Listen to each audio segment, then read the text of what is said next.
Ok. Bueno, empezamos entonces. Les comento que los resultados del primer parcial van a estar en conjunto con el otro grupo. El otro grupo es más numeroso, no ha terminado aún y a su vez tuvo una clase en la cual acordamos con la otra profesora del día cambiar y hacer duplicado, o sea que estamos más atrasados todavía. ¿Tá? Pero en unos días más para adelante voy a tener los resultados de todos. Vamos a continuar con, nosotros estamos viendo el enfoque de gobierno competitivo, estamos viendo todo el tema de la competencia que mejora la eficiencia en el Estado, o sea, tomar ese dinamismo que genera la competencia típica del medio en que se mueven las empresas, aunque no única, y vamos a continuar viendo todos esos aspectos.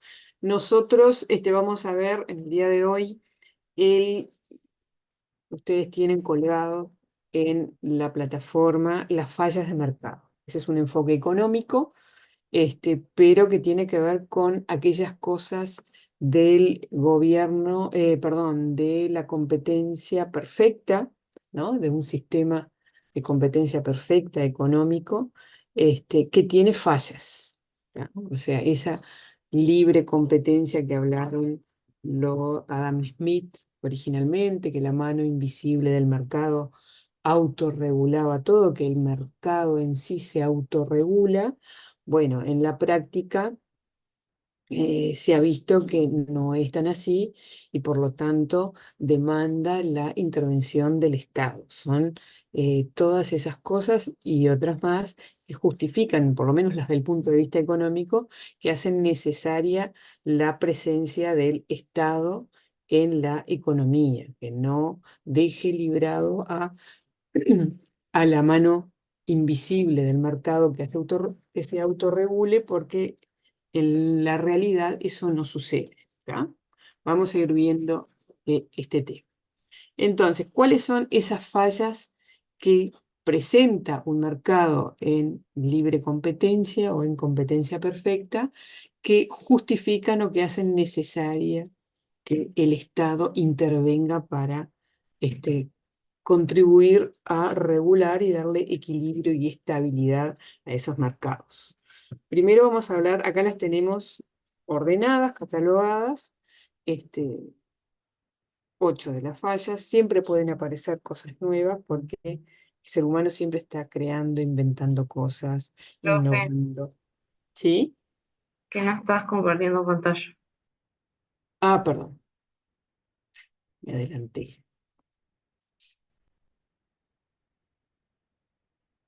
Ahora sí. Este, Acá tenemos las 8 fallas. Estas diapositivas las tienen en la plataforma. Em, Entonces, esa competencia, ¿no?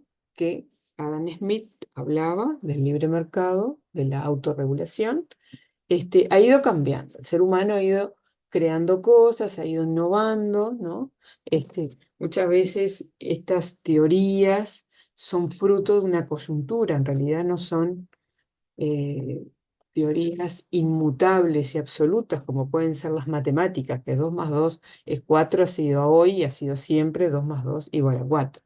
Las teorías van cambiando porque el propio ser humano va creando nuevas formas de producir, de consumir, de vender, de comprar, de vivir.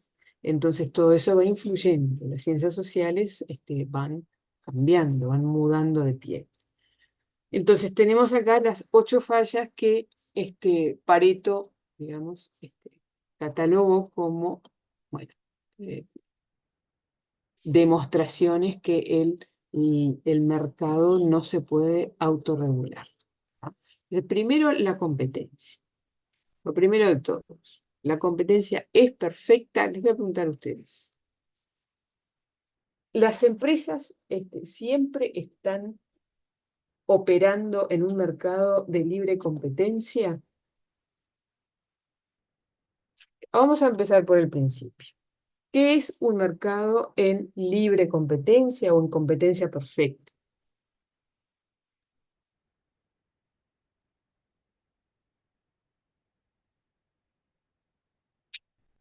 ¿Qué puede puede, fijar los precios? ¿perdón? ¿Qué puede fijar los precios? Justamente eso no. Que la empresa puede fijar los precios, dices tú.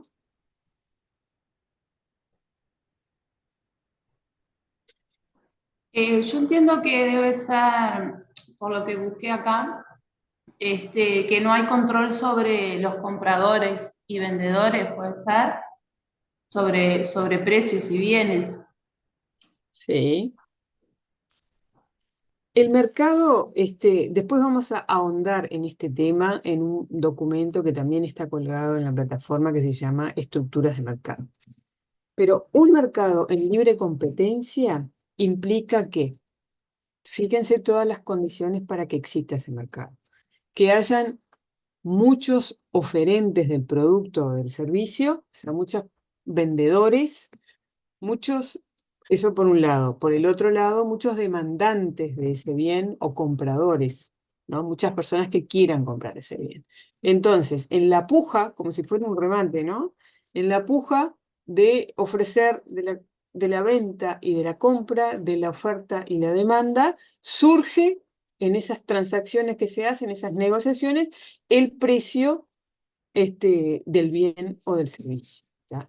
Nadie fija, ni el que vende ni el que compra, ¿no? Es como si estuviéramos en los mercados orientales, que vas a hacer a negociar y proponer, ¿no? No, te vendo tanto, no, pero cuánto y rebaja y no sé qué, no sé cuánto, hasta que llegan al precio. ¿Ya? Entonces, un mercado en libre competencia es así, por eso no se fijan los precios justamente, porque en esa interacción entre oferta y demanda surge el precio justo, entre paréntesis, ¿no? Porque el vendedor va a querer vender a un precio alto, le va a dar valor, le va a dar al costo y le va a agregar su ganancia y esto y lo otro, y el vendedor dice, no, yo esto no. ¿Tá? Entonces va a pujar. ¿Tá? ¿Y por qué puede negociar tanto uno como otro? Si tú sos vendedor y perdón, si tú sos comprador y hay varios compradores como tú, ¿tá? Que pujan por el precio. Y vas a un lugar a comprar un producto y hay varios vendedores. Bueno, si un bien no te gusta o el precio está muy alto, vas a buscar un precio más barato. Entonces, tienes varias posibilidades para buscar el precio y la calidad. ¿Tá? Entonces, por eso tienen que haber varios demandantes para que se dé eso de la libre competencia. El que va a comprar tiene la opción de elegir. Si lo encuentra muy caro, de acuerdo a lo que busca, busca otro más barato. Y busca también la calidad que requiere. ¿Ya? Los que van a vender también tienen varios compradores. A lo mejor el que le quiere comprar a un precio muy bajo y no le va a vender. También le vende a otro que sí le acepte el precio con su calidad, tal vez le pueda mejorar el servicio o buscar, o si no, no vende. ¿Ya? Entonces, eso es un mercado en libre competencia. Entonces, ¿qué pasa? Ese mercado tiene una cantidad de situaciones que no se dan en la realidad, ¿no?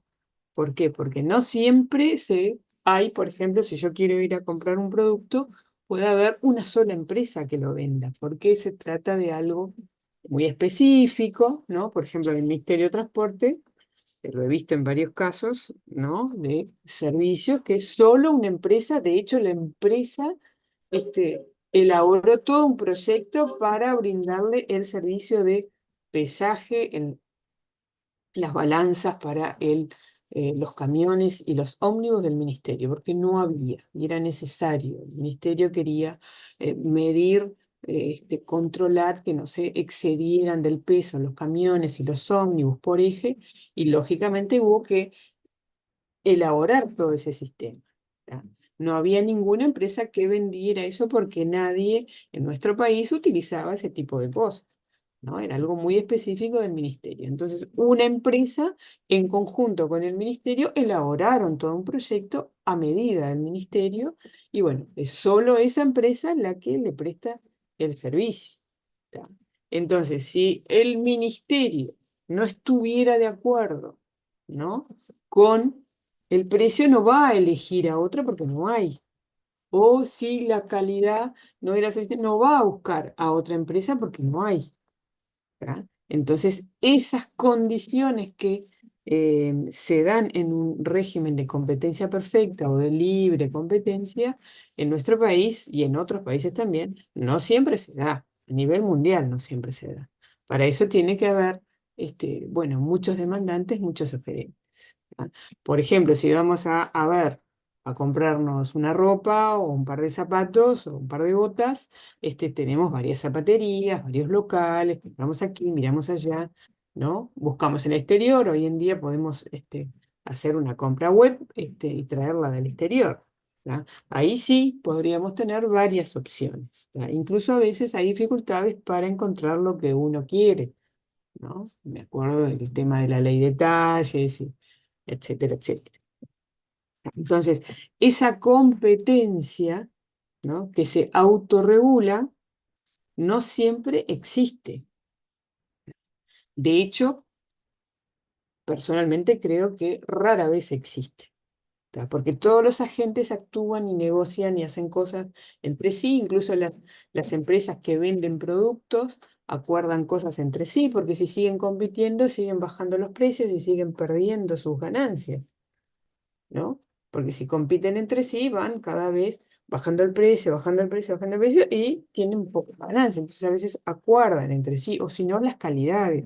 O a veces hay productos, como en el caso del sistema de pesaje del ministerio, que no se ofrecen acá en el país. Entonces hay como un acuerdo, ¿no? Para llevar adelante ese servicio. No es un tema de competir y de interactuar, ir a un gran mercado, a un gran bazar y competir, porque acá somos muy poquitos. Entonces la plaza es chica. Ese tema de libre competencia se da no para todos los productos y servicios, y además en economías que son mucho más numerosas o masificadas. ¿Ah? Entonces,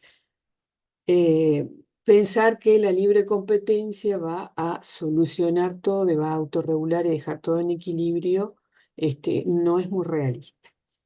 ¿Ah? Entonces podemos tener eso, de que se necesitan servicios y bienes que no hay ninguna empresa que esté dispuesta a veces conocen el tema, saben de qué se trata y no les interesa prestar el servicio o vender el bien. Entonces, por eso se acuerda y el Estado interviene, ¿tá? También pueden ser particulares los que acuerden entre sí cosas, pero acá estamos viendo desde el punto de vista del Estado, cuando se necesitan determinados servicios de interés general para el país, entonces el Estado interviene para lograr la prestación de esos bienes y servicios. ¿Tá?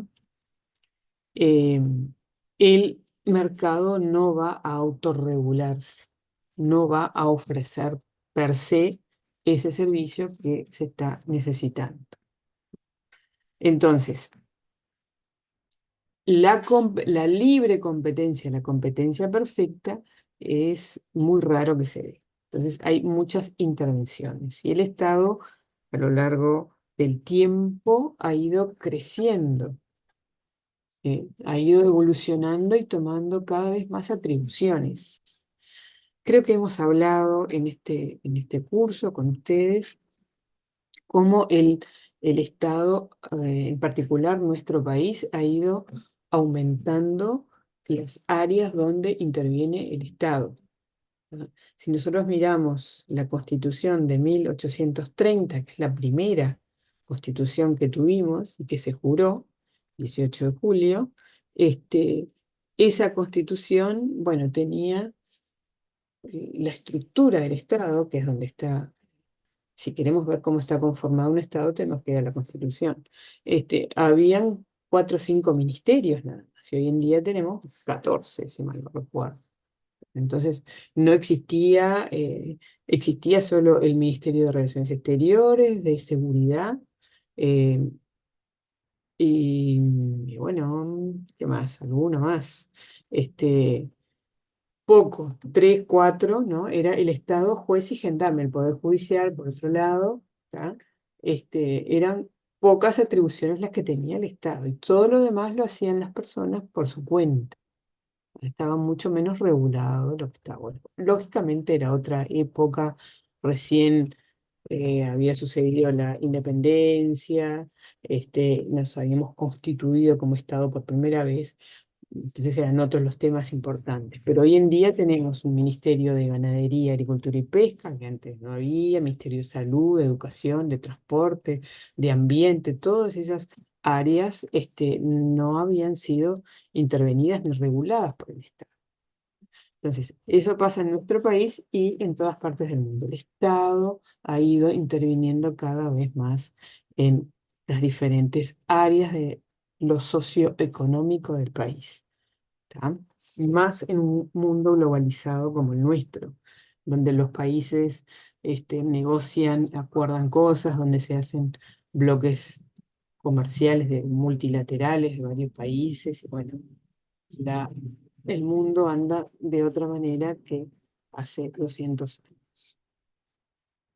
Entonces, el Estado interviene cada vez más. A veces, como tenemos los ejemplos de las empresas públicas nuestras, el Estado define que hayan ciertos monopolios, o sea, que no es libre competencia, como pasa con las empresas públicas, UTE, Antel, ANCAP, OCE, ¿no? Son todos monopolios y son solo las empresas públicas quienes prestan el servicio. Ahí eso está definido por ley. Entonces, el mercado no es un mercado de competencia perfecta.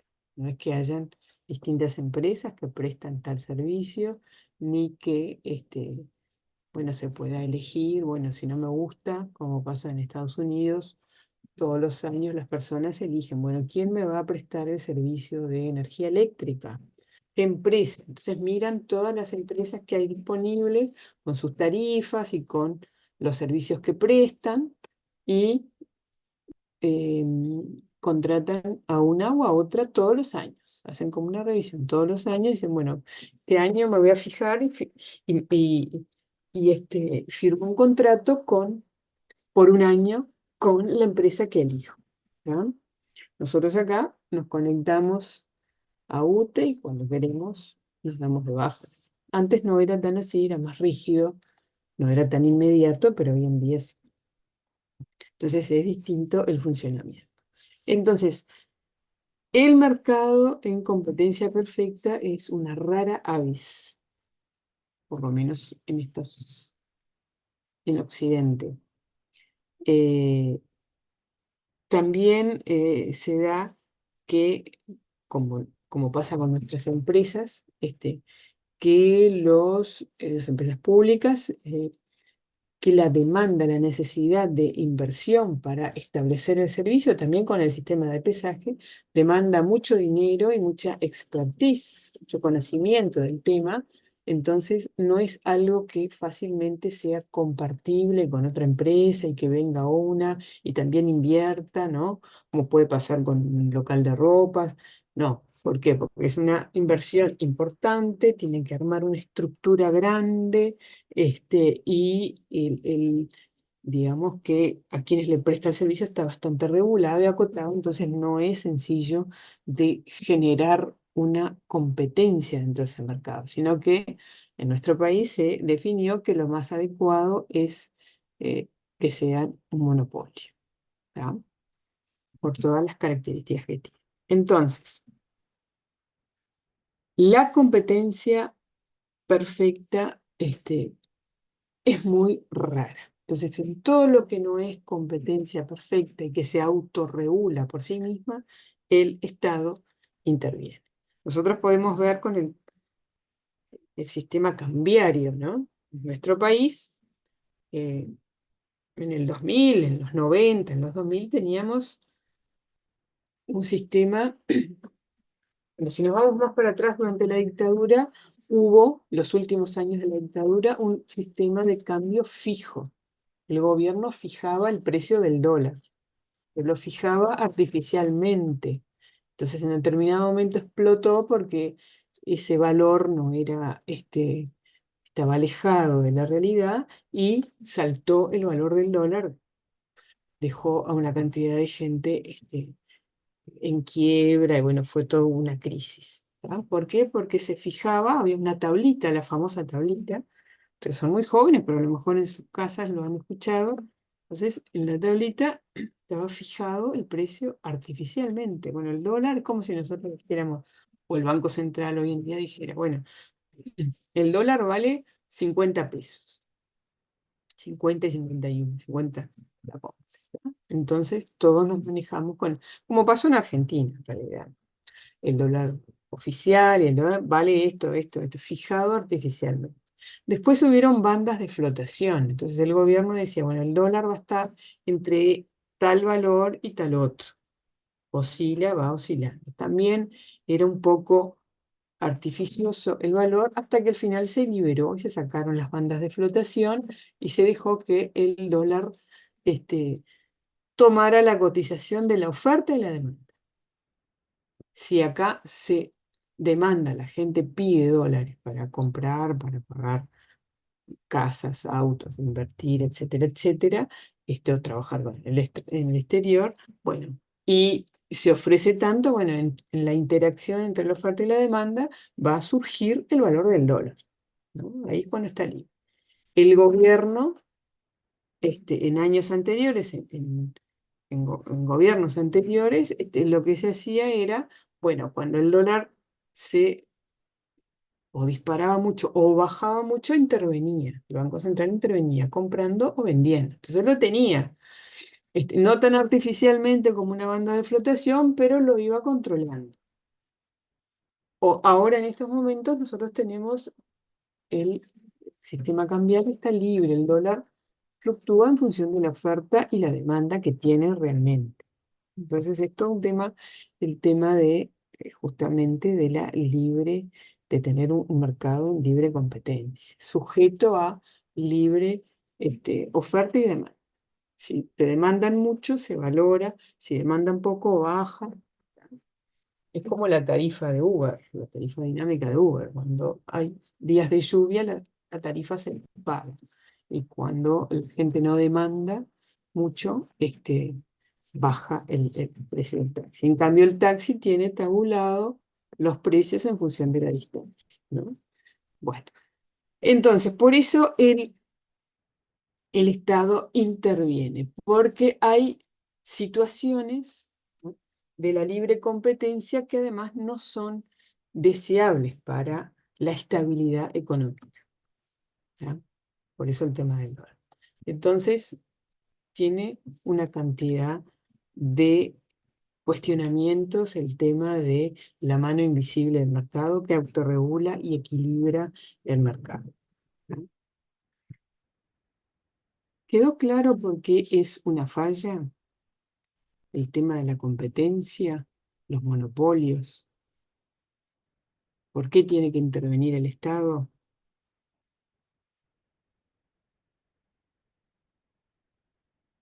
¿Están? ¿Están por ahí? Sí, sí, sí, sí, se entendió, sí. Bueno, ¿se entendió? Está. Bueno, continuamos entonces. Bueno, tenemos la segunda falla, que son los bienes públicos. ¿Ah? Yo les voy a poner un video que también está en la plataforma, así que ustedes lo pueden ver por segunda vez, pero lo vamos a ver ahora porque está muy bien explicado qué son los bienes públicos. Para ustedes, ¿qué es un bien público? A ver, un ejemplo, ¿qué sería un ejemplo de un bien que es público? ¿Y por qué lo consideran público?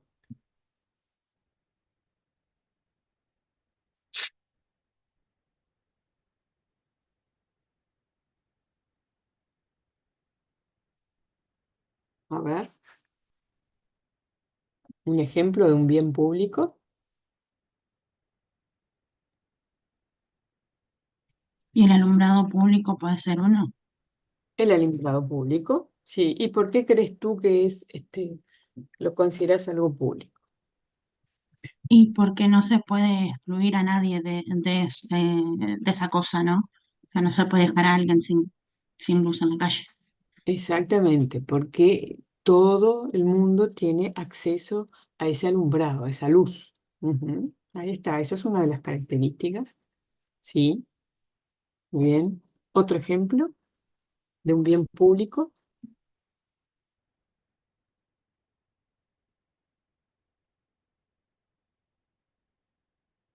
¿Una ruta es un bien público?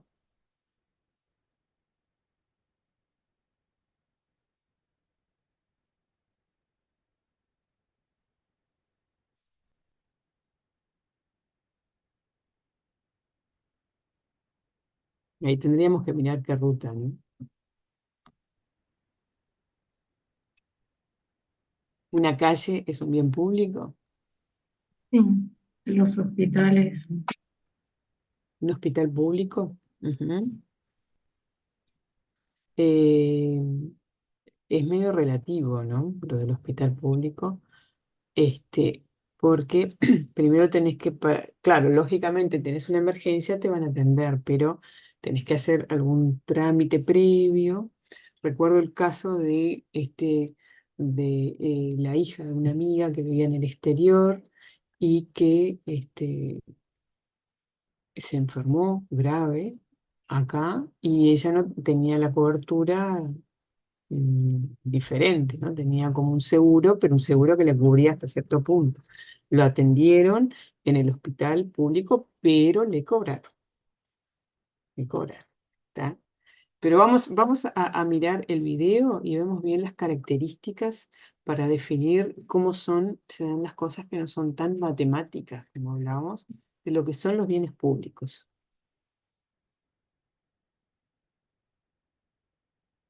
Vamos a Voy a compartir, que creo que la estoy compartiendo.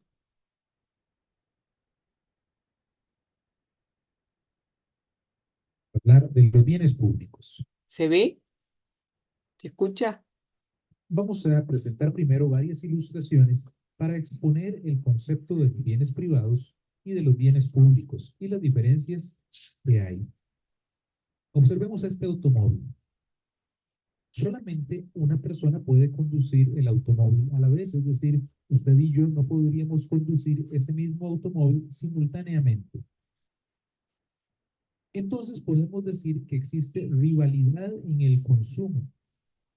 Existe rivalidad siempre que el mismo bien, no pueda ser consumido simultáneamente por más de una persona. Esto ocurre con muchos otros bienes. Usted y yo, por ejemplo, no podríamos usar el mismo pantalón simultáneamente o comer la misma galleta a la vez. Entonces, estamos hablando de bienes en los cuales existe rivalidad en el consumo. Adicionalmente, este automóvil se vende a un determinado precio. Eso quiere decir que no cualquiera puede tener o utilizar este automóvil a no ser que pague por él. Por lo tanto, existe exclusión en el consumo. El pago de un precio es el principal mecanismo de exclusión, aunque existen algunos otros. El tener que pagar un precio significa que solamente algunas personas pueden consumir el bien. Entonces, bienes que poseen rivalidad en el consumo y exclusión en el consumo son los bienes que conocemos como bienes privados. El caso, decíamos, del automóvil, del pantalón o de una galleta. Pero no todos los bienes poseen rivalidad en el consumo y exclusión. Veamos esta otra situación. Aquí tenemos un campo de golf. Este campo de golf sí puede ser utilizado por varias personas simultáneamente. De hecho, en el caso de la mayoría de los deportes, no tendría mucho sentido, por ejemplo, tener una cancha de fútbol solamente para uno. Pues se juega en equipo, se juega con varias personas. Entonces, bueno, varias personas querrán, por ejemplo, jugar golf unos contra otros simultáneamente. En este caso, entonces, tenemos nosotros que no hay rivalidad en el consumo. El hecho de que este jugador esté ahí en el campo no afecta que un segundo o un tercer jugador también esté en el campo y puedan disfrutar del juego. Ahora bien, igual que en el caso del automóvil, se cobra por el uso del campo de golf, es decir, hay exclusión en el consumo. Aquí tenemos entonces un bien en el cual no hay rivalidad, pero sí hay exclusión. Este es lo que conoceríamos como un bien semiprivado. Y existen pues diferentes tipos de bienes en los cuales no hay rivalidad, pero sí hay exclusión. Hay muchos bienes por los cuales pagamos. Por ejemplo, vamos al cine y todos vemos simultáneamente la misma película. No hay rivalidad en el consumo y hay exclusión, pues obviamente el que no paga no puede entrar al cine. Observemos un ejemplo más. Aquí tenemos un parque de un vecindario. En este parque, muchas personas pueden disfrutar del parque a la vez, igual que el campo de golf. Así es que entonces tendríamos, pues que en principio no hay rivalidad en el consumo, a no ser que muchas personas estén simultáneamente en el parque. Por ejemplo, si muchos niños pretenden usar el mismo juego a la vez, todos quieren usar el tobogán a la vez, pues entonces empieza a haber cierta rivalidad. Ahora bien, el parque no se cobra por su uso. Tenemos en este caso, pues que no hay exclusión en el consumo. Nos encontramos ciertos bienes en los cuales no hay rivalidad en su consumo o hay alguna cierta rivalidad en el consumo, pero no hay exclusión, no se cobra por su uso. Veamos aquí un ejemplo de esta misma situación. Observemos la calle que está a la izquierda. Esta calle no se cobra nada por transitar por ella, no hay peaje ni ningún tipo de mecanismo de exclusión. Y en ese caso la calle no está congestionada, por lo tanto no existe ninguna rivalidad. Pero en el caso de la calle que está a la derecha, que está sumamente congestionada, nos encontramos con que no hay exclusión, no se paga tampoco por transitar por esta vía.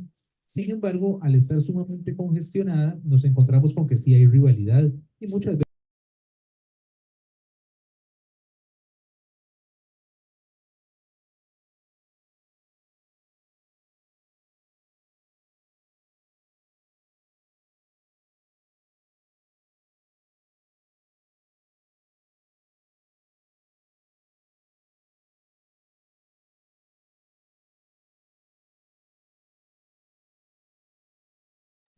Profe, no se escucha.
Perdón, no se está escuchando. No sé si todos pueden escuchar. como dijimos, el campo de golf, o puede Ahí. ser la visión Creo que portable. porque al haberme muteado me parece que Ahora les... bien, Ahora se Ah, escucha. ahora sí. Disculpas. tiene cierta Entonces, rivalidad en a el ver, consumo, pero vamos no para hay atrás. exclusión, como el caso Porque que es dijimos del importante, no me di patio de cuenta de calle. eso. Y el que se da en una Qué Veamos aquí mal. un ejemplo de esta misma situación. Observemos la calle que está a la Vamos de izquierda. vuelta. Ahí vamos, nos quedamos ahí. Esta calle Profe, compartí cobra porque nada no se ve. por ella. Tampoco. Qué horror. No se ve. Ahora no, pero hoy se veía. Mm, Se ve que, a ver. Ahora sí. No hay peaje, Ahora sí. ningún tipo de Ahora mecanismo de sí. exclusión. Se ve y se En ese escucha. caso, ve y la se calle escucha. no está congestionada, por lo tanto, no existe ninguna rivalidad.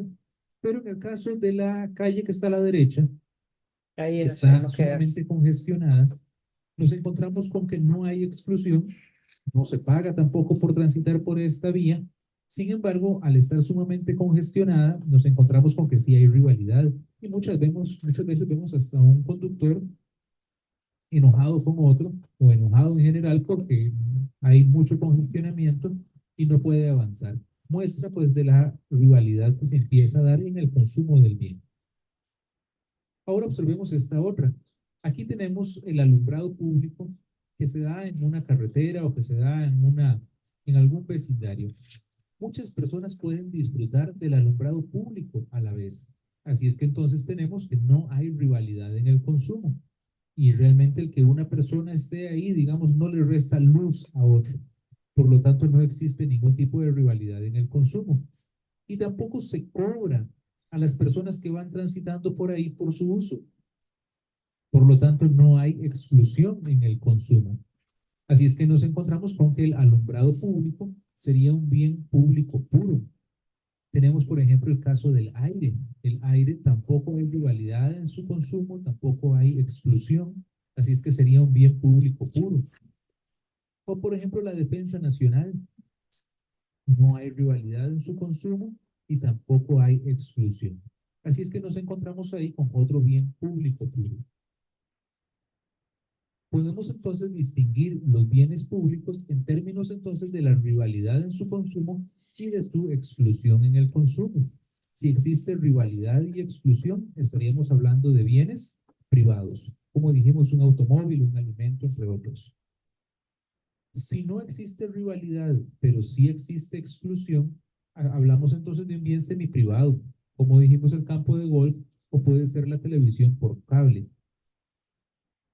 Ahora bien, un bien público común sería aquel que sí tiene cierta rivalidad en el consumo, pero no hay exclusión, como el caso que dijimos del parque o la calle. Y el bien público puro no tiene exclusión ni rivalidad. Observamos el ejemplo del alumbrado público o la defensa. Así es que observemos que el hecho de definir un bien público no está tanto en la propiedad del bien, sino en qué tanto existe exclusión principalmente y en qué medida se da rivalidad en su consumo. Eso es importante, ¿no? No es un tema, porque a veces decimos, bueno, esta escuela es pública, no es privada, ¿no? Claro, asociamos la propiedad pública con la propiedad privada, que tiene cierto que ver, pero acá tenemos las dos características que hacen que un bien sea público o privado.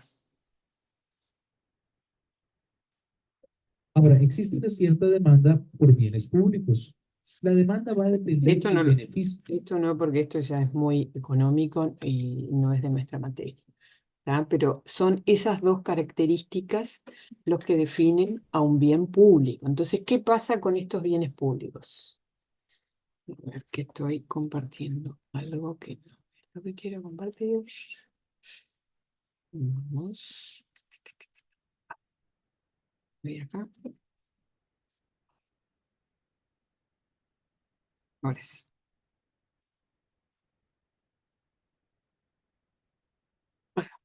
¿Tá? Entonces, esas dos características hacen que un bien sea público o privado. La rivalidad y la exclusión. ¿Tá?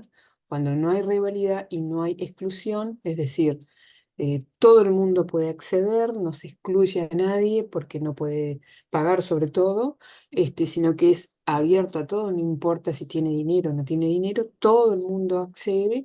Y después el tema de la rivalidad, es decir, si yo voy a utilizar un abrigo, no todo el mundo puede usar, porque el abrigo es individual, ¿no? Cada uno. Si yo uso, no lo usa otra persona, ese mismo abrigo.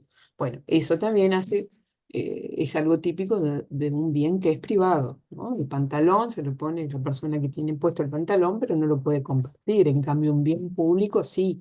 La defensa, ¿no? Que es el servicio de defensa, todos los uruguayos son defendidos eh, en sus fronteras y en el exterior.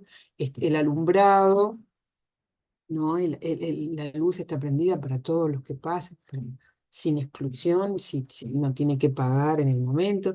Por eso el tema de las rutas es importante, porque si vamos por una ruta principal, seguramente tengamos algún peaje en algún momento. Entonces, si no tenemos el dinero para pagar, si no pagamos el peaje, no podemos cruzar por seguir por esa ruta. Entonces, ahí sí hay un tema de exclusión para esa ruta que se solventa, se financia con un peaje, y después tenemos una ruta secundaria que no tiene peajes, esa sí es 100% pública, porque todo el mundo puede pasar por esas rutas, por esas calles, ¿no? Las calles de la ciudad también son públicas. Son bienes y estructuras e inversiones que se han hecho para todas las personas que circulen por allí. Entonces, ¿qué pasa con los bienes públicos? Esos bienes públicos son conformados, son hechos por el Estado. Un privado jamás va a ser un bien público. ¿Por qué? Porque un privado ya sabemos cómo son las características de un empresario, de un emprendedor que va a desarrollar cierta actividad para obtener, con la finalidad de obtener una rentabilidad, una ganancia. ¿Tá? Los bienes públicos no tienen esa finalidad. Los bienes públicos tienen otros fines y por eso es necesario que el Estado, que representa a todos los ciudadanos, sea quien defina esos bienes públicos, sea quien financie, sea quien gestione y se ocupe de generar esos bienes públicos. Entonces, si un privado construye una calle o una ruta, va a ser para uso propio. Y si alguien quiere utilizarlo, va a vender, ¿no?, el servicio. ¿Tá? Va a vender el servicio o va a cobrar un peaje. El peaje original era eso. Había un grupo armado que se apostaba en un lugar estratégico donde era muy sensible para que pasaran algunos ejércitos, entonces les cobraba un peaje porque si no lo pagaban tenían que pelear, etcétera, etcétera. Eso es el origen, ¿no? Pero en definitiva, solo el Estado puede crear este tipo de bienes que aseguren, le da esa cohesión social y esa mirada general y política de que, bueno, por estas calles pasa todo el mundo, no va a haber una barricada y solo unos pasan y otros no, sino que es de libre acceso, y una vía libre, ¿no? Que circulen, la circulación libre, que pasen y que puedan caminar y pasar y pasar con sus vehículos, con sus cochecitos, con todo lo que haya que pasar. Solo esos bienes públicos que requieren esa inversión general y esa mirada general lo hace el Estado. Por eso los bienes públicos constituyen, desde esta investigación que hizo Pareto, esa mirada de Pareto, una falla del mercado. ¿Por qué? Porque si lo dejamos librado a la libre oferta y demanda, no se podían hacer estos bienes, porque iban a haber un privado que iba a hacer una ruta, pero la iba a manejar solo para él y te iba a cobrar para que pases por ahí. Entonces, el Estado dice, no, hoy en día, ¿no? Y en nuestro país, no quiere decir que en todos lados. Por acá hay libre circulación, en nuestro país hay libre circulación, salvo, bueno, ahí hay que pagar, porque para solventar las rutas principales hay que pagar un peaje. Pero las calles todos son de libre circulación, no está vedado a nadie. Pero para eso es el Estado quien asegura eso. Sea, no va a ser un privado porque va a invertir dinero y va a querer cobrar por ese servicio o esa obra que ha hecho y la quieren utilizar otros. Tiene otra mirada. Entonces, los bienes públicos nunca son provistos por un mercado en libre competencia, lo tiene que proveer el Estado.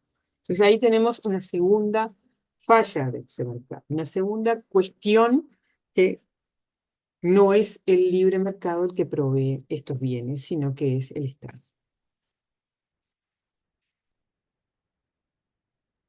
La siguiente falla, que se llama externalidades. Esto es algo interesante de trabajar, que no se trabaja mucho o no se ha trabajado mucho, pero que es interesante en este mundo globalizado de trabajar, que son las externalidades. Algunas sí, sobre todo las negativas, las positivas no tanto.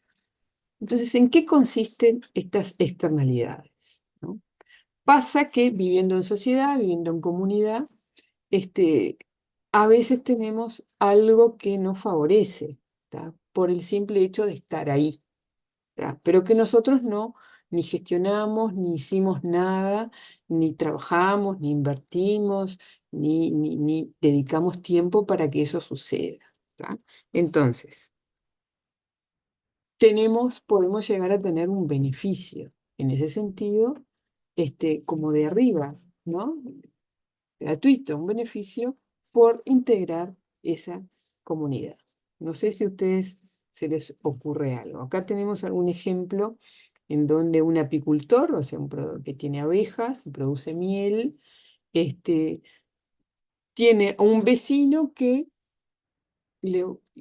se le ocurrió, quiso mejorar su jardín y plantó una cantidad de flores y de plantas, y el apicultor, sin hacer nada, digamos, no fue él quien plantó el jardín, se benefició porque sus abejas disponían de una cantidad de flores donde libar y generar la miel. ¿Tá? Entonces ahí vemos cómo sucede una externalidad positiva, porque el apicultor no hizo, no trabajó, no invirtió en ese jardín, pero se benefició porque sus abejas fueron a libar en ese jardín.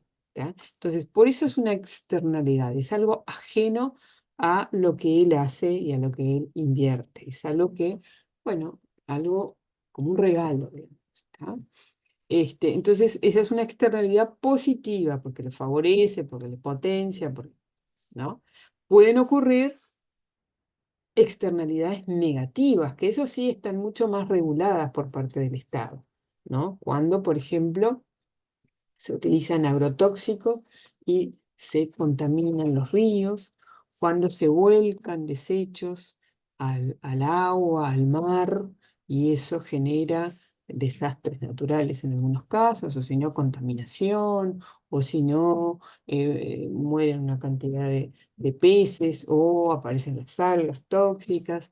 Bueno, eso son externalidades negativas. ¿Por qué? Porque las personas que viven en torno a esos ríos o a las costas reciben ese impacto negativo sin haber hecho nada para que eso los perjudicara. Eso es algo foráneo, externo, por eso es una externalidad. En este caso es una externalidad negativa, es un impacto negativo que otras personas, desde otros lugares se ha hecho,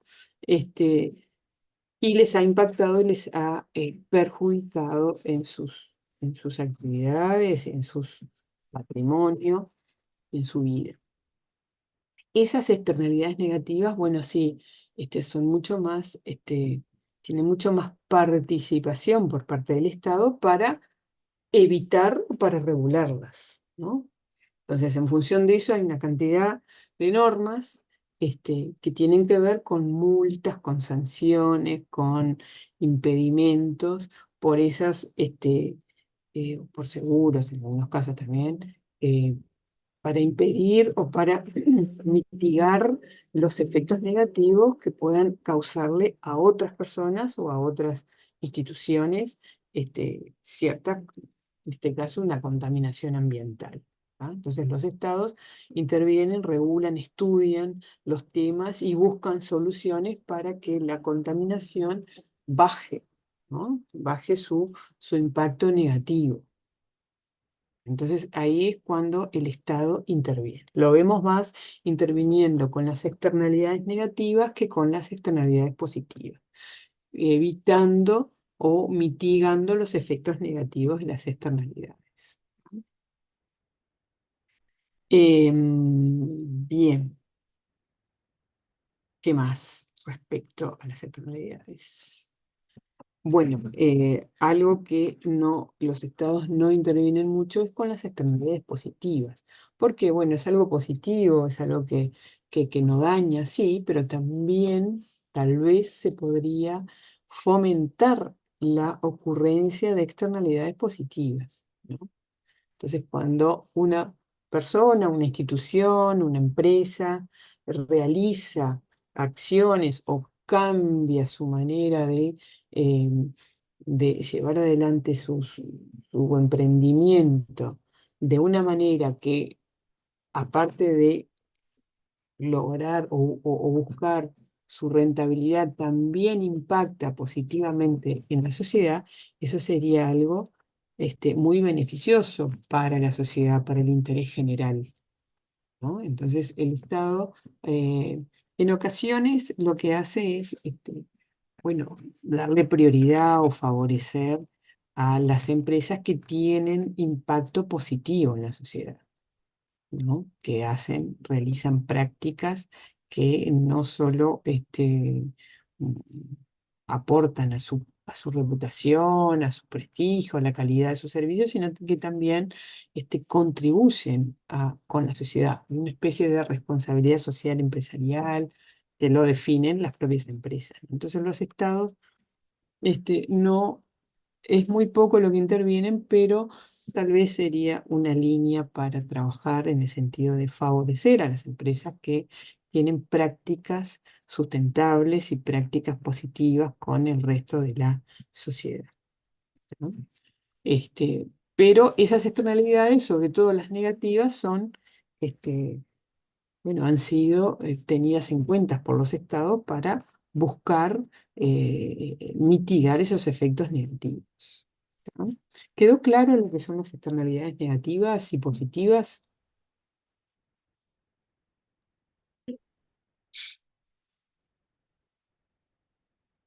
Bueno, seguimos.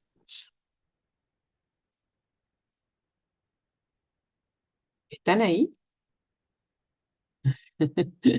Sí. Sí, sí, acá estamos. ¿Bien? Bueno, ¿quedó claro lo de las externalidades? Sí. ¿Tienen algún comentario que hacer? Nos vamos ahora a los mercados, a los tipos de mercados que hay bueno, en toda la economía. Y tenemos, habíamos visto en la competencia que no siempre la competencia era perfecta, no siempre se daba, no se podía crear mercados de competencia perfecta por las características de los servicios, de los productos, por la manera por el tamaño del mercado, por la actuación de los agentes. Y tenemos ahora mercados incompletos.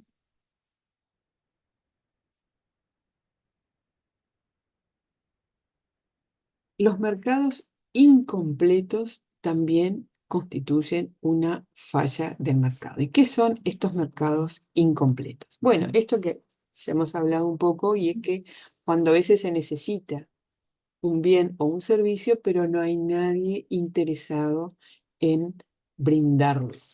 O tal vez hay uno, pero no con las características que se buscan, que se necesitan. ¿Ya? Por eso es incompleto. ¿Por qué? Porque el sumum del liberalismo, esa mano invisible, bueno, tiene que ser todo realmente perfecto. Si necesitamos un bien, tiene que haber alguien dispuesto a ofrecerlo, pero no siempre se da en la realidad, ¿tá? Entonces, un mercado completo, como dice aquí, suministraría todos los bienes y servicios cuyo costo de suministro fuera inferior al precio. Obviamente tiene que haber un tema de rentabilidad, ¿no? O sea, cuando se necesita cualquier bien o cualquier servicio, debería haber, si fuera perfecto, alguien dispuesto a venderlo también. Bueno, sí, yo lo vendo. Bueno, eso no sucede, ¿tá? Entonces vamos a ver dos ejemplos en donde los estados han intervenido, ¿tá? Brindando desde su sector público o con prácticas o con políticas públicas para que esos seguros y esas financiaciones existan, ¿no? Entonces tenemos dos ejemplos, mercados de seguros y mercados financieros. Son mercados incompletos, ¿no? ¿Por qué? Porque el mercado privado no, acá tenemos el caso de seguros, ¿no? No proporciona un seguro para una cantidad de riesgos. Nosotros tenemos algunos seguros, bueno, nosotros lo hemos visto. Este grupo hemos tratado los seguros, ¿verdad? Sí, hemos tratado los seguros. Que hay ciertos seguros, el Estado obliga a determinados seguros, pero no hay todos los seguros que eventualmente se podrían necesitar, ¿tá? Entonces, ¿qué ha hecho el Estado? Bueno, el Estado ha hecho obligatorio algunos seguros. De esa manera crea un mercado que si lo deja librado a la oferta y la demanda, no se crearía por sí solo. Entonces dice, bueno, este seguro va a ser obligatorio. Entonces ya sabemos que si todos los autos tienen que tener un seguro, el SOA, hay un mercado asegurado sobre toda la cantidad de autos que hay circulando, van a tener que tener ese seguro obligatorio. Está sonando raro. Entonces, ese mercado está asegurado. ¿No? Tiene que existir sí o sí. Si no fuera obligatorio y se dejara librado a la voluntad de las personas, bueno, tal vez no, sin tal vez, ese mercado sería mucho más chico porque solo las personas que quisieran contratar un seguro lo harían, ¿tá? Pero al ser obligatorio hay un mercado mucho más grande de personas que van a demandar ese seguro. ¿Tá? Entonces, de esa manera el Estado interviene. ¿Por qué? Porque considera que es un servicio de interés general que debe existir. Lo toma, en este caso, como una herramienta para mitigar los riesgos de la persona que es víctima de un accidente. No quiere decir, porque cuando fallece una persona no hay manera de reparar ese daño, pero sí de mitigar riesgos y de no generar pérdidas, ¿no? Tú tenés un auto, viene y te lo destrozan, sería como una externalidad negativa también, ¿no? Te destrozan por un accidente, por alguien que maneja mal o alguien que eh, estaba alcoholizado, etcétera, etcétera, y la persona se queda sin ninguna cobertura. Entonces, al haber un seguro obligatorio, cierta cobertura va a tener. Entonces, el daño va a ser mucho menor. ¿Tá? Pero eso se hace con la intervención del Estado. ¿Tá? Entonces, por eso vemos cómo los mercados son incompletos, porque se necesita algún tipo de seguros para cubrir, pero no hay nadie que que esté dispuesto a hacerlo. De hecho, cuando se hizo la apertura del mercado de seguros, y se convocó y se invitó a las empresas privadas, pero solamente en el pasado, solamente el Banco de Seguros era quien brindaba los seguros, se abrió, nadie estuvo interesado en hacer este tipo de coberturas.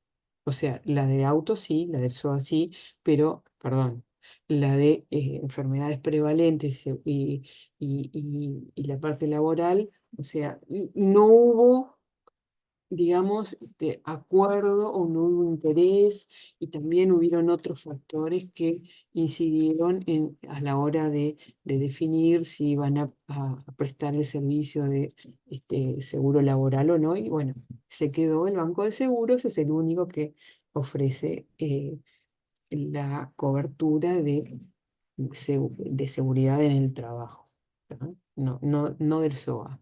¿Verdad? Entonces, vemos cómo hay mercados incompletos. Entonces, el tema de la seguridad en el trabajo quedó en manos del Banco de Seguros, del Estado.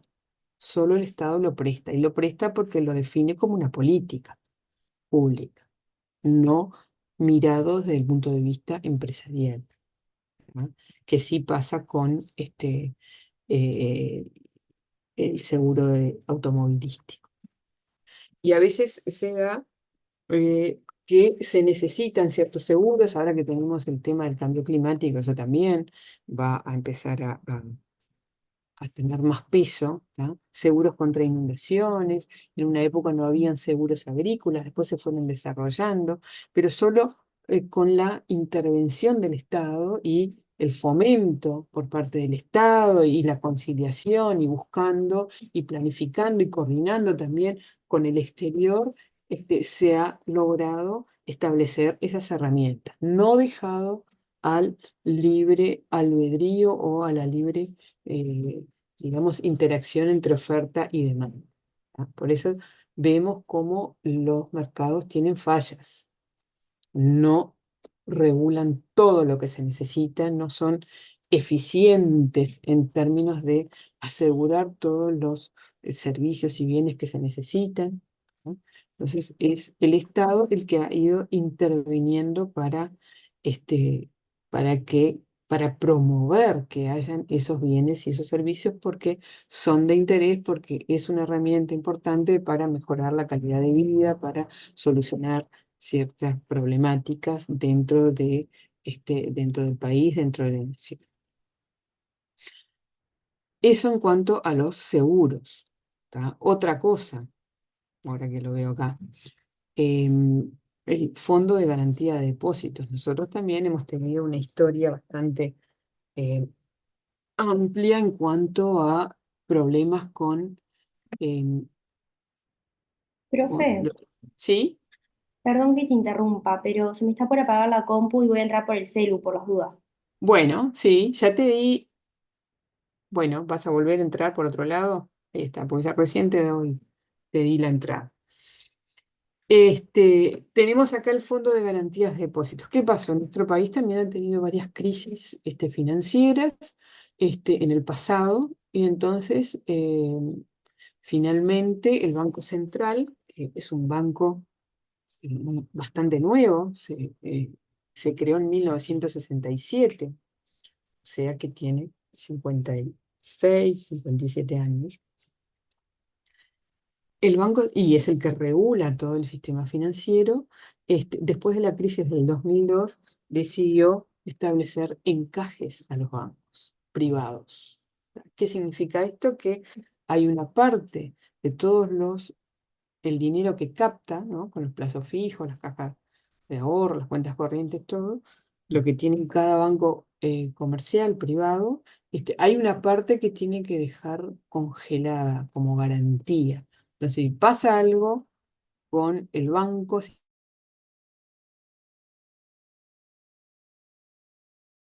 van a estar asegurados en una parte, tipo el seguro, ¿no? En una parte del dinero que han depositado.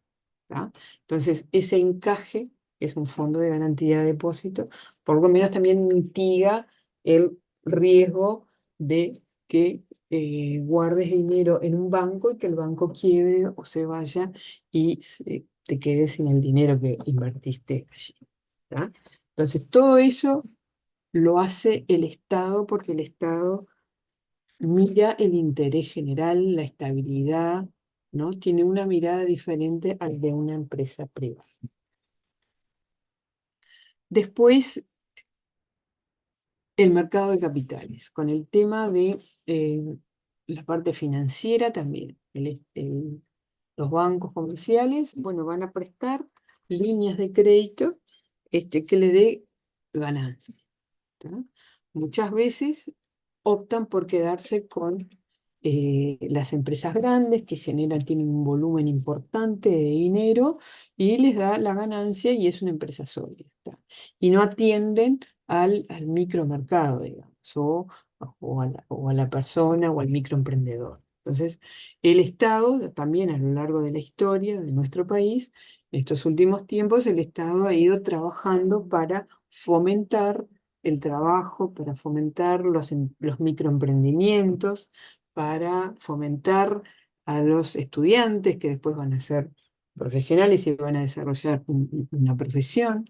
Entonces trabajan más a nivel micro. El Estado ha generado una política que trabaja más para darle respaldo a esas personas microemprendedores. ¿Tá?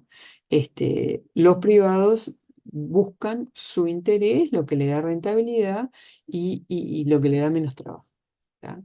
Y el Estado, en cambio, bueno, busca que las personas puedan desarrollarse, que se pueda crear un mercado, tiene otra mirada respecto a las cosas. Entonces, por eso estamos dentro de una falla que se llama mercado incompleto, porque no todo lo que podría desarrollarse te asegura el mercado en libre competencia, porque si del otro lado los privados no le ven mucha rentabilidad o no les gusta la temática, no lo van a hacer. En cambio, el Estado tiene una mirada más de apoyo, más de promoción, para que el país salga adelante y todas las personas salgan adelante, entonces tiene una mirada diferente y puede crear líneas de crédito que si bien no tienen mucha rentabilidad, pero sí cubren los gastos y permite que, bueno, que el emprendedor y que las ideas florezcan y que se puedan crear nuevas cosas. ¿Tá? Em, por ejemplo, el tema de los préstamos hipotecarios también. En el pasado, solo el banco hipotecario hacía una hipoteca.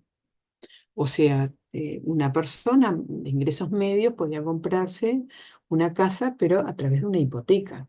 Y hoy en día todos los bancos, porque a veces también se genera un efecto multiplicador. Bueno, primero empieza el Estado a marcar la cancha, digamos, y después los privados también se unen con eso de la responsabilidad social empresarial y también para ir creándose clientes y bueno, tener una actitud más cooperativa, más colaborativa con el resto de la sociedad, ¿no? Entonces, pero es el Estado quien interviene y promociona ese tipo de cosas, ¿ah? Quien marca un poquito la cancha y hace la diferencia con un privado que mira solo, que podría eventualmente mirar solo su rentabilidad.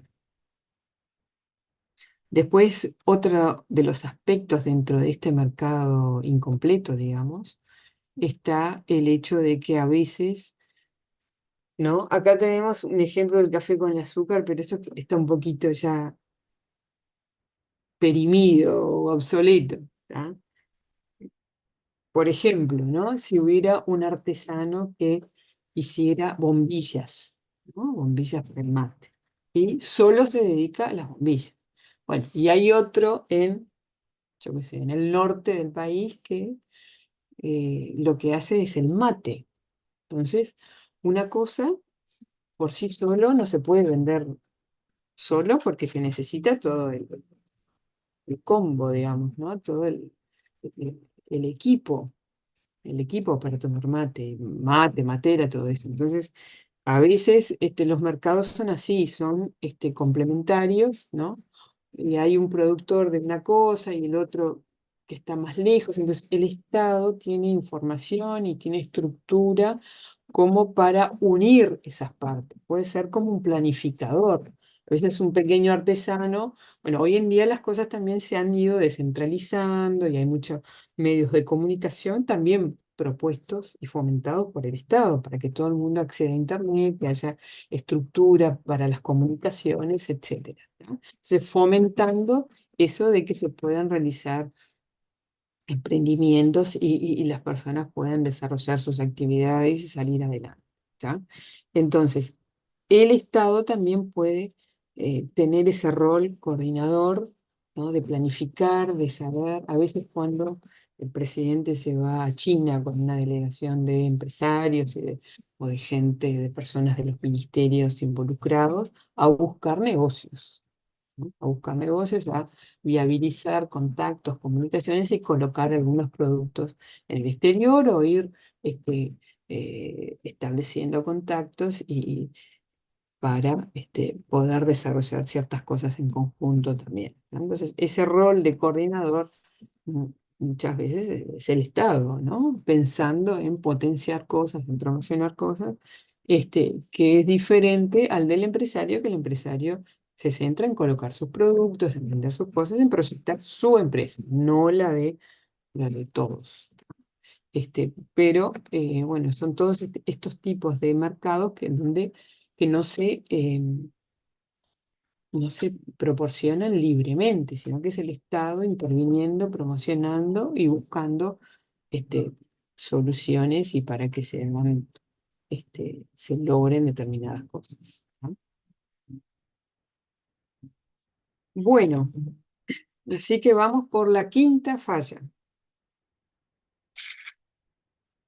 Esta es otra falla que, bueno, muy trabajada en nuestro país, dado que tenemos muchas vías de comunicación y el uruguayo accede a todo, a todas las vías, a las redes, a los medios masivos, a las radios, todo. ¿Qué pasa con la información? Bueno, la información es poder.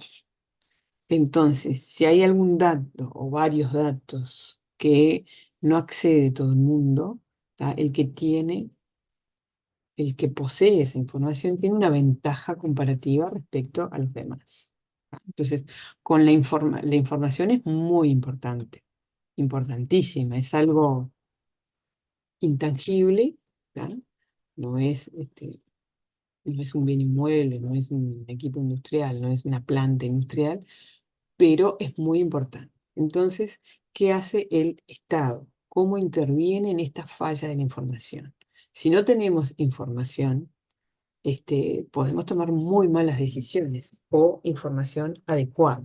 Entonces, el Estado interviene para proporcionar información a la población. ¿Tá?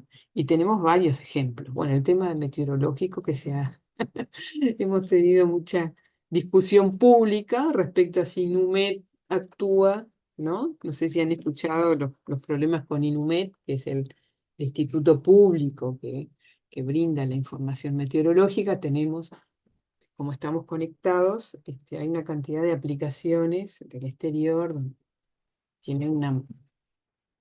tienen un servicio y una información más afinada que nuestro instituto público. Eso es lo que dicen quienes usan la información. Entonces, ¿qué pasa? Y es importante, ¿ah? Es importante que determinada información se sepa y se sepa de forma oportuna, ¿no? Si vemos el tsunami que lo tenemos encima, no, lo queremos saber el día anterior para tomar precauciones y saber lo que tenemos que hacer, ¿no? Entonces, buscar tener la mejor información posible en ese sentido es relevante para muchas cosas acá en nuestro país, ¿no? Para la parte agrícola, ganadera, porque si hay inundación, para llevar a las vacas a un lugar donde no les alcance el agua, para las personas que están sobre la costa, que puede desbordarse el río, todo eso es importante, es muy sensible la función de conocer la meteorología. ¿Tá? Entonces, acá es el Estado. De hecho, tenemos un instituto que es público, pero hoy en día toda la tecnología ha superado, ¿no? Avanza muy rápido y más cuando somos un país que está conectado al resto del mundo. Entonces, tenemos una cantidad de información, podemos acceder a la información mucho más que tal vez en otros países, ¿no? Este, Eso pasa en nuestro país. Entonces, es muy importante el tema de la información. Pero además, por ejemplo, tenemos el caso de los alimentos. Hace muchos años que se ha venido trabajando en el etiquetado. Entonces, el Estado obliga a que los productos digan cómo están compuestos. Ustedes ven los ingredientes, qué ingredientes tienen y van si tiene azúcar, no tiene azúcar, si esto y lo otro, ¿no? Azúcar y otras cosas más. ¿Cómo está compuesto ese bien?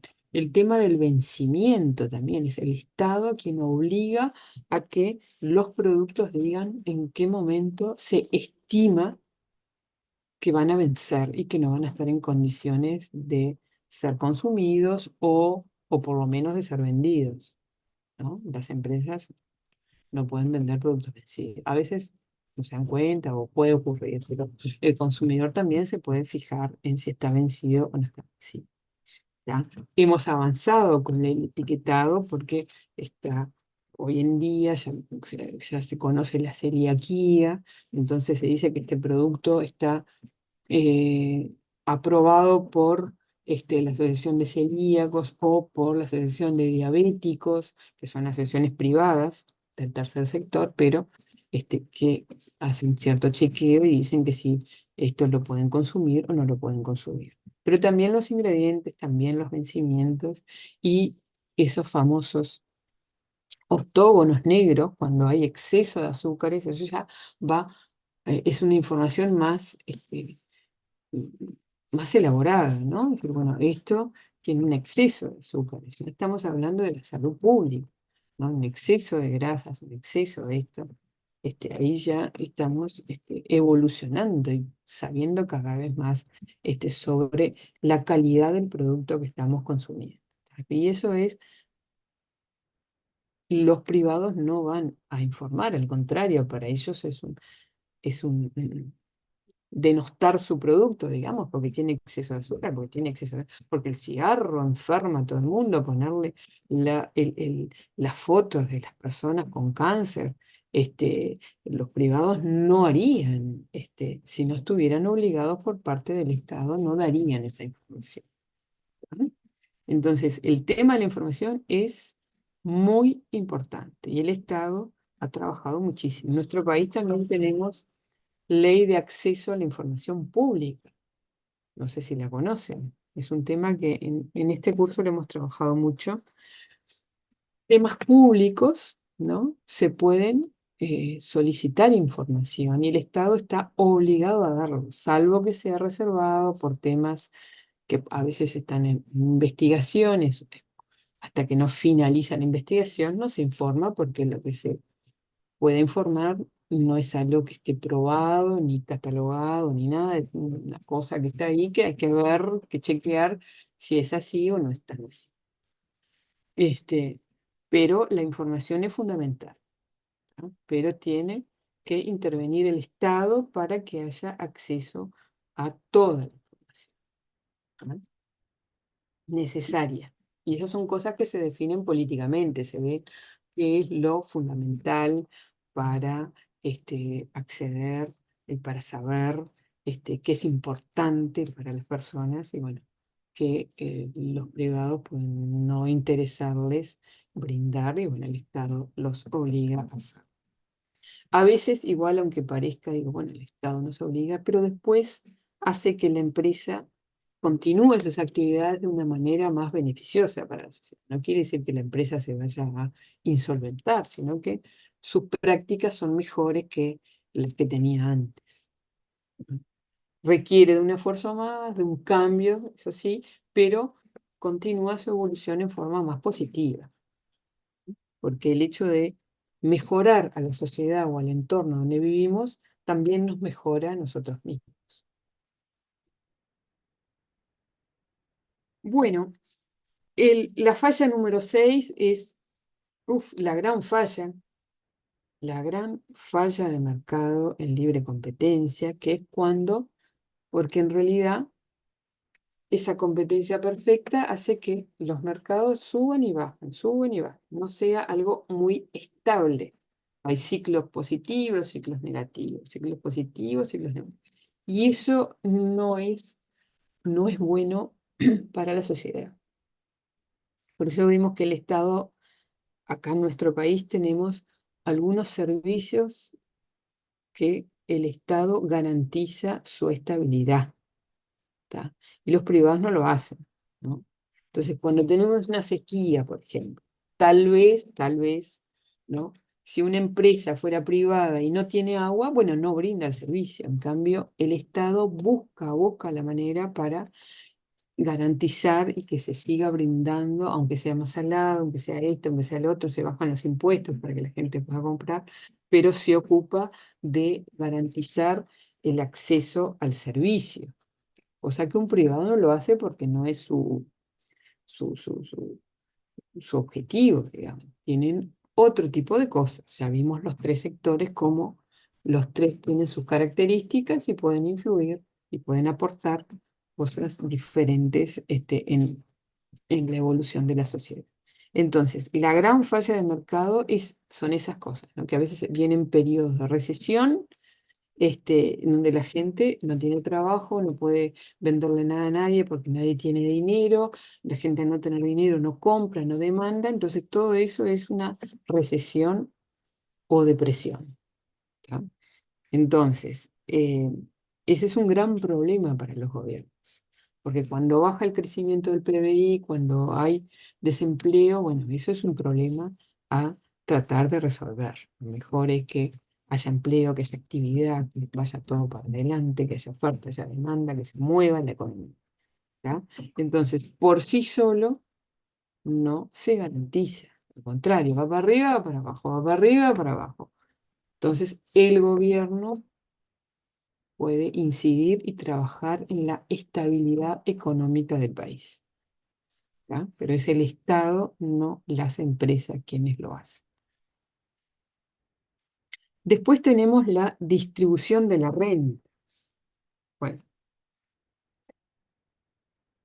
¿por qué la distribución de la renta es una falla del mercado? Si dejamos que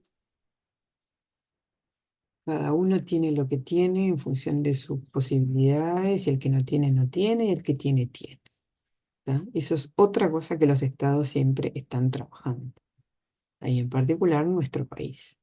Bueno, hay personas que que nacen ya con un capital, la familia tiene un capital, tienen educación, bueno, entonces ya van mejores aspectados. Y hay otras personas que viven en un entorno o nacen en un entorno muy difícil, con muchas carencias económicas, con carencias de educación, con influencias del narcotráfico, de entornos donde no se fomenta el trabajo ni la educación, donde no se valora la educación. Bueno, entonces esas personas no van a poder, digamos, evolucionar favorablemente en un entorno pacífico, digamos, sino que van a tener que, bueno, digamos que no tener recursos suficientes como para vivir decorosamente y en condiciones pacíficas y tendiendo a desarrollarse. Entonces, ¿qué hace un Estado? Bueno, muchas veces hace políticas para tratar de impulsar a que las personas o mejorar las condiciones o apoyar para que las personas puedan desarrollarse o en otro entorno o eh, en el mismo entorno y favoreciendo a todos los que están allí. ¿Ah? Entonces, para eso hacen transferencias. Lo más común son transferencias sociales, pero a veces también se pueden hacer políticas públicas, barriales, para mejorar el entorno de cierto grupo de personas o empezar por por determinados programas públicos para mejorar las escuelas cuando tienen merenderos y comedores en entornos bueno, de mucha vulnerabilidad, los niños pueden tener en la escuela una alimentación, a veces puede ser la única que tienen en el día porque la situación es muy complicada desde el punto de vista material. ¿Ah? Entonces, eso, en esa redistribución, lo que hace el Estado es, bueno, tomar de las arcas públicas que se recaudan en función de la capacidad contributiva y del consumo que se haga, bueno, transferirle a las personas que tienen menos o muy poco, transferirles, y ahí vemos los programas públicos que ustedes mencionaban, las escuelas públicas, los lugares públicos donde toda la gente de la zona puede ir sin recibir esa exclusión. Es decir, voy si tengo plata y si no, no puedo. Bueno, no, va todo el mundo y no es necesario ninguna plata, es para todos. ¿Ah? Entonces ahí vemos cómo los estados hacen programas sociales y transfieren dinero a barrios y contextos donde la situación es complicada. Entonces redistribuye la renta. Lo mismo pasa con el impuesto a la renta personal, en donde hay una visión en donde quien más genera tiene una tasa incluso más alta de imposición que quien tiene menos renta. Eso también es una manera de redistribuir, ¿está? De redistribuir la riqueza. Bueno, y finalmente tenemos los bienes preferentes como falla de mercado. Otra falla de mercado. Entonces, redondeando esto de la distribución de la renta, los estados no dejan que la renta, no todos, ¿no? Pero digamos que unos cuantos que conocemos siempre hay, y en particular nuestro país, busca que quien menos acceso tiene, bueno, darle una mano, transferirle dinero y no dejar que se revuelva como pueda, ¿no? Dice, bueno, tal, que puede, el que no puede, no puede, es como una selva donde triunfa el que más tiene, el más fuerte, ¿no? Sino que se le da, o se apoya también, se hace un piecito, como dice el presidente, al que menos tiene para que siga con todo el grupo o que siga su evolución, ¿tá? Eso, por eso es una falla de mercado, por eso el Estado interviene para darle una mano al que está en mayores dificultades. Volviendo entonces al último, que son los bienes preferentes. Los bienes preferentes no son los bienes públicos, son bienes preferentes. ¿Qué significan esto? ¿En qué consisten estos bienes? Bueno, acá estamos hablando del paternalismo estatal.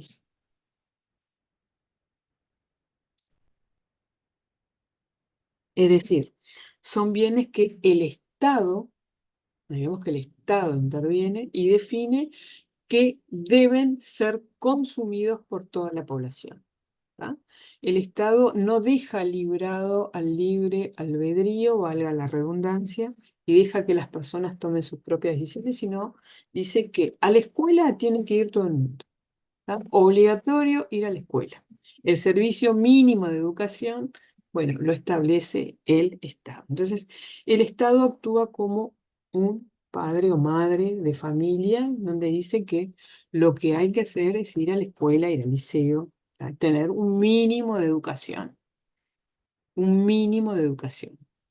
¿Tá? Si después tú querés seguir estudiando otras cosas, está. Pero por lo menos todo el mundo tiene que ir a la escuela y el ciclo básico del liceo.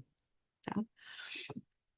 Después también usar cinturones de seguridad en todo el tema de la seguridad vial. Bueno, hay determinadas normas que todo aquel que maneje o que ande en auto, que ande en ómnibus, tiene que usar cinturón de seguridad. Las reglas de tránsito son obligatorias para todo el mundo. Los cruces en semáforos es para todo el mundo. Entonces, el Estado se comporta como una familia, madre, padre de familia, y dice, bueno, esto hay que hacerlo.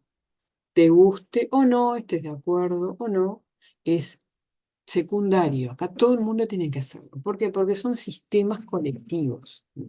No puede ser que a mí me encanta andar a 200 kilómetros por hora y agarro, me meto en una calle y le camino por arriba a todo el mundo. No, eso no. Eso buscas una calle, una carretera, solo por ahí, haces lo que quieras. Pero cuando hay algo que es colectivo, en conjunto, hay que cuidar que no hayan accidentes, hay que cuidar los tiempos. Bueno, ahí es un tema colectivo y el Estado define que todos, ¿no? utilicen cinturón de seguridad, que todos vayan a la escuela porque es un mínimo de educación, que todos consuman determinadas cosas, ¿no?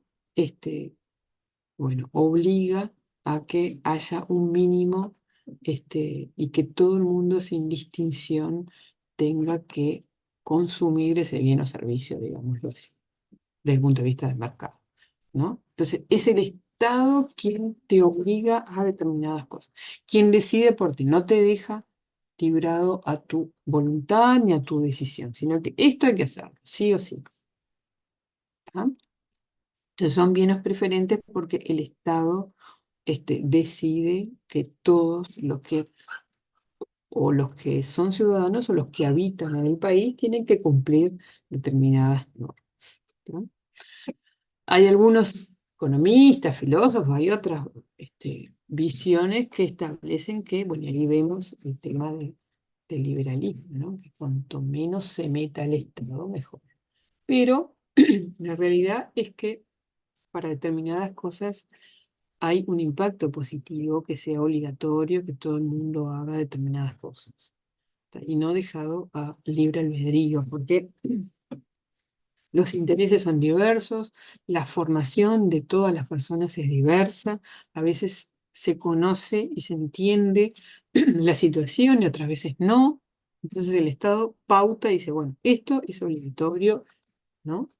Las elecciones, por ejemplo, ahora que tenemos un año que es electoral, hay países en donde el voto no es obligatorio. Nosotros tenemos un voto obligatorio, ¿no? ¿Cuándo tenemos que votar obligatoriamente? A ver.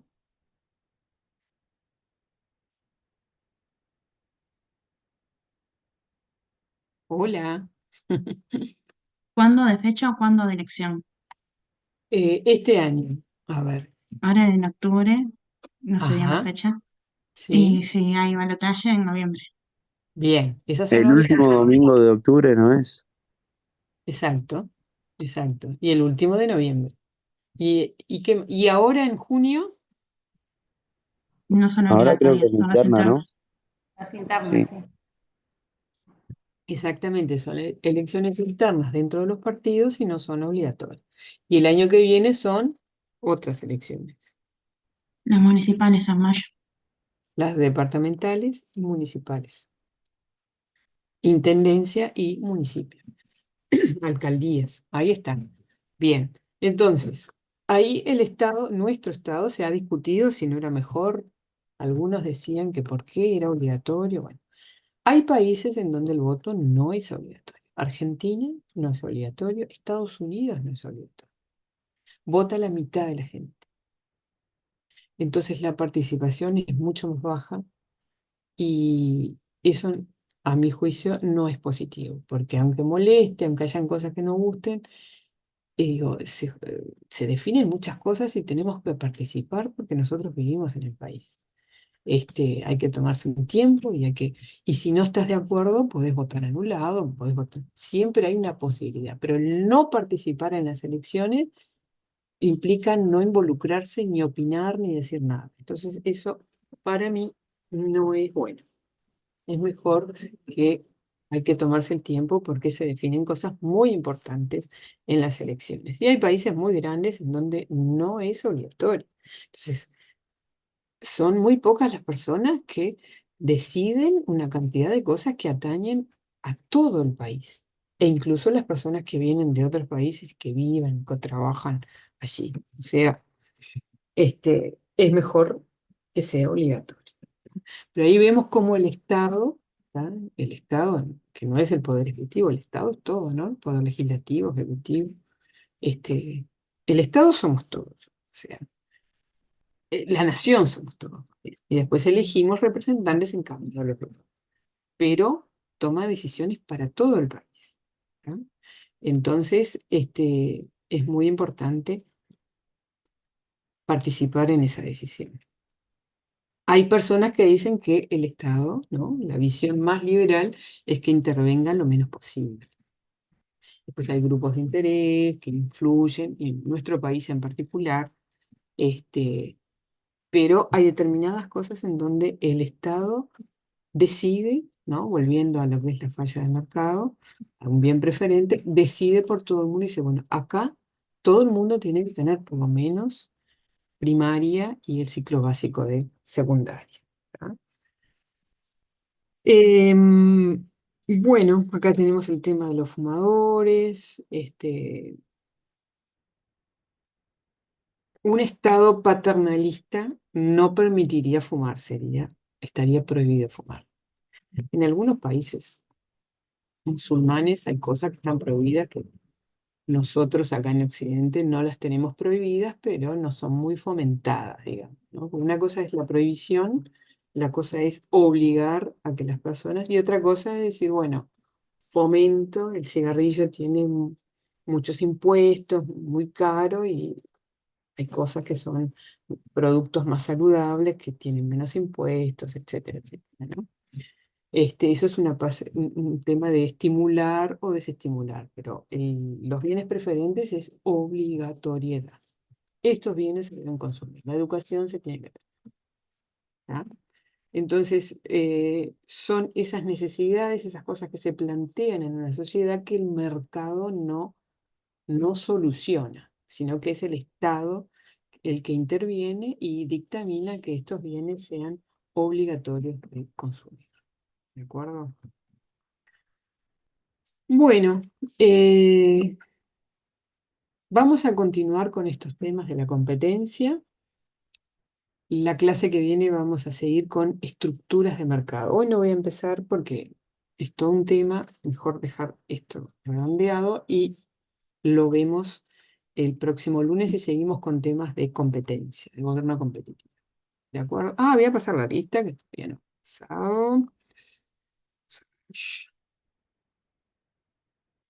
Bien, Álvarez de Ron, Acá, profe. ok. Arias, Ignacio, ¿no está Ignacio Arias? Mm.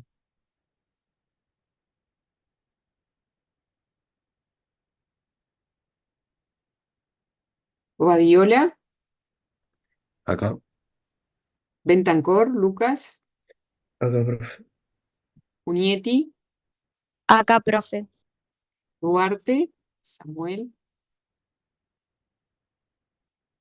Duarte Piris, Samuel. Durante, Gastón. Acá estoy, profe. Ferrando, Belén.